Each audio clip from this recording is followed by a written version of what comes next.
This is the last one, Talia announced victoriously as she peeled the last potato. Good. You can take a break now, Stephanie responded.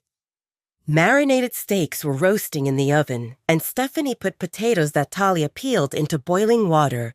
Those will become garlic mashed potatoes. For dessert, they had store-bought tiramisu cake, which was chilling in the fridge. It was a full dinner, and Talia felt quite accomplished. The fun part was that while they prepared food, Stephanie was telling all kinds of stories about the Dark Howler's pack and about Alpha Damon. She told stories about Damon as a mischievous child who would sneak out to play with his friends and avoid practice and homework. Talia understood that Damon grew up with a loving family, and his life turned from a carefree childhood into a dangerous reality overnight when his parents perished and the heavy responsibility of leading the pack fell on his shoulders. And it was not just Damon. The whole pack faced dramatic changes when they lost experienced leaders who could keep enemies at bay. Stephanie told Talia about attacks from the rogues and other packs who pretended to be rogues, but the Dark Howler's pack stood united, and they came out of that period stronger than ever. Talia couldn't help but feel sorry for Damon. In a way, he was being bullied just how she was while staying in the attic. Actually, she thought that bullying she had was mild compared to what he was going through.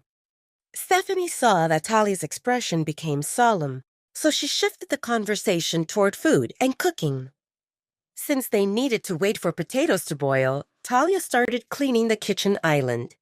Dr. Travis wants to talk to you, Stephanie spoke suddenly. Talia paused. How do you know? He mind-linked me. Actually, Travis mind-linked Alpha Damon, and Alpha Damon mind-linked me. Oh. Talia didn't want to bring up the obvious point that she doesn't have the mind link, fearing that Stephanie might remind Alpha Damon of that detail.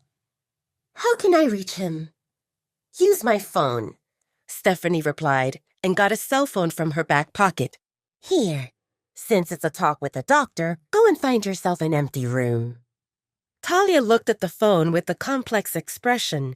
She knew what a cell phone is, but werewolves are not really cell phone friendly because they have mind link. And most of them don't venture outside the pack. So, unless one has important connections with other packs or humans, they don't have personal phones. There were a number of landlines available for everyone to use. Stephanie has her phone because that's how she communicates with her sister and Lisa. How do I use this? Talia's embarrassment disappeared quickly because Stephanie explained to Talia how to make a call without making it sound awkward. Talia went into the hallway, and she didn't need to search far to find an empty room. It seemed that other than her and Stephanie, no one else was in the pack house. Taking the first room on the right, Talia found herself in the living room. She sat on the sofa and made the call. Hi, Talia. Travis greeted her as soon as he picked up the call, and based on his tone, Talia knew that Stephanie told Travis through the mind link to expect this call. Hi, Doctor. You wanted to talk to me? I told you to call me Travis, he replied sternly before continuing in a softer tone. I want to hear how your appointment with the nutritionist went. Talia took a moment to pick her words. The information Dr. Jones provided was generic, and I decided to look up relevant information online and try it on my own. Alpha Damon approved. I see, Travis said thoughtfully. I would like to be part of that process if you don't mind. Talia had no objections. Travis left a good impression on her, and she wanted to find an excuse to get in touch with him and maybe find the right timing to ask him about working in the pack hospital, just in case she decides to stay in the Dark Howler's pack. I would like that. Great, Travis exclaimed. I want to hear your plan and give you some inputs.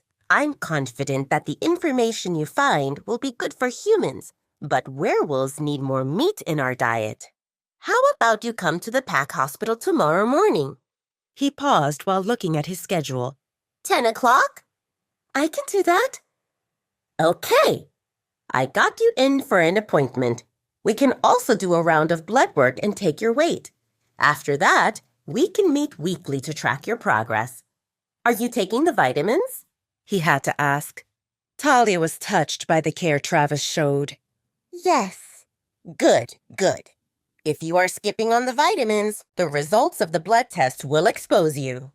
So, I will see you tomorrow. Don't forget, and don't try to wiggle out of it. Talia stifled a laugh. I won't forget, Travis. I will see you at 10 o'clock.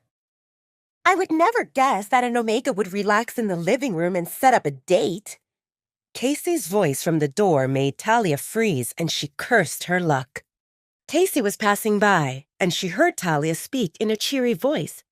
Sounds good. I can do that, yes. I won't forget, Travis. I will see you at 10 o'clock. Of course, Casey assumed that Talia was talking with her lover. Is that any of Casey's business? No. Why are you still sitting there? Don't you know about hierarchy and manners? Get up! Casey hissed, and Talia stood up in slow motion. Talia hated the way Casey treated her, but she was Damon's important guest, and Talia didn't want to cause trouble. If she talks back to Casey, there is a high chance that things will escalate, and Talia was confident that there was no way for her to come unscathed out of that conflict. The best thing to do was leave, because it's useless to try reasoning with crazy people. Talia lowered her head, hoping that Casey won't recognize her from their previous confrontation in the kitchen or as the one who was in the car with Damon that morning. Luckily, at that time, Casey paid more attention to Talia's clothing than to Talia. I apologize if I offended you. If you excuse me, I need to help with dinner. At the mention of dinner, Casey narrowed her eyes. You are the Omega who I caught stealing food. Talia gritted her teeth. Why didn't she come up with some other excuse? And she was not stealing food, but talking to Casey seemed like talking to a wall. Talia ignored Casey's comment and moved toward the door, but Casey was quick to block Talia's exit path. Why are you eager to leave? Did you steal something else? Casey's eyes fell on the cell phone in Talia's hand, and Talia swiftly hid it behind her back. Talia noticed Casey's expression changing when she saw Stephanie's phone, and Talia panicked. What if Casey takes it or damages it? How would Talia explain that to Stephanie? Casey interpreted Talia's silence as admittance, and she extended her hand, palm up. Give me that phone, Casey demanded. Talia was not willing. I didn't steal it. Casey sneered. I see you can talk back. Is it because Alpha Damon is not here to see who you truly are? Well, I won't fall for your tricks, and no one will save you now. You stole it, and now you are lying. How could a lowly Omega have a phone like that? That's an expensive model. Give it to me now, and I will tell Alpha Damon to lower your punishment. Talia couldn't believe this. Punishment? Why did Casey say that with a smile, like she is doing a favor for Talia?